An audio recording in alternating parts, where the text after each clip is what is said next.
మరో breaking news చూస్తున్నాం. Betting apps promotion case తీవ్ర చర్చనీయాంశంగా మారింది.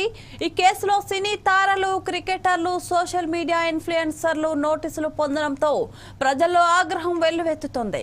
తాజాగా ప్రజాశాంతి పార్టీ అధ్యక్షుడు కేఏ పాల్ ఈ వ్యవహారంపై ఘాటు వ్యాఖ్యలు చేశారు. 72 గంటలు గడువు ఇస్తున్నా చేసిన తప్పును ఒప్పుకొని క్షమాపణ చెప్పండి అంటూ ఆయన వార్నింగ్ ఇచ్చారు.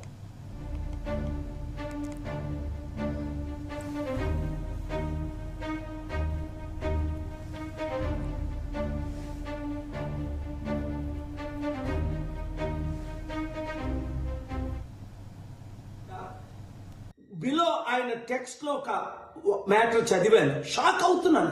అరే, మన అన్న దేవరకొండ చెప్తే నేను ఇమీడియట్ గా ఈ యాప్ డౌన్లోడ్ చేసుకుంటాను. అలాగే బాలకృష్ణ అట, మంచు లక్ష్మి అట, ఇలాంటి వారు 25 మంది ఇప్పుడు అరెస్ట్ అవబోతున్నారు. ఒకవేళ పోలీసులు వాళ్ళ దగ్గర పొలిటీషియన్స్ డబ్బులు తీసుకొని అరెస్ట్ చేయకపోతే వారందరినీ సుప్రీంకోర్టుకు నేను నడిపిస్తా.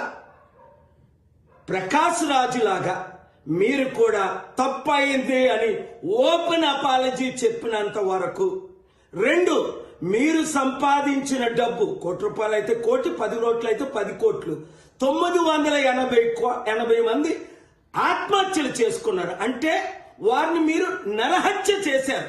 మీ ఇన్ఫ్లుయెన్స్, మిమ్మల్ని ఎంతో ఫాలో అవుతున్న ఈ ఫాలోవర్స్కి మీరు ఇచ్చే గిఫ్ట్ ఇదేనా?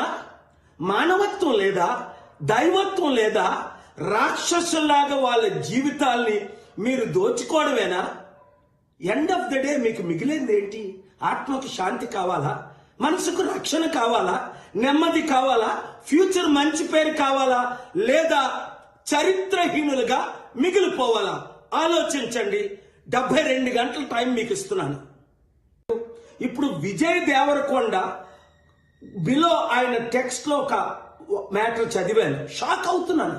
అరే, మన అన్న దేవరకొండ చెప్తే నేను ఇమీడియట్ గా ఈ యాప్ డౌన్లోడ్ చేసుకుంటాను.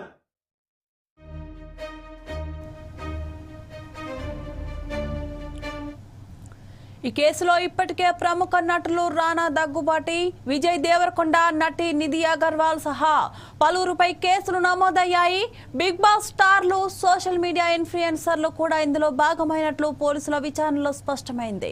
విచారణ వేగవంతం చేసిన పోలీసులు ఈ కేసుతో సంబంధం ఉన్న వారందరినీ విచారిస్తున్నారు. ఇదే సమయంలో కేఏ పాల్ ట్విట్టర్ వేదికగా సంచలన వీడియో విడుదల చేశారు. ఇందులో ఆయన బెట్టింగ్ యాప్స్ ను ప్రమోట్ చేసిన ప్రముఖులపై తీవ్ర స్థాయిలో విమర్శలు గుప్పించారు.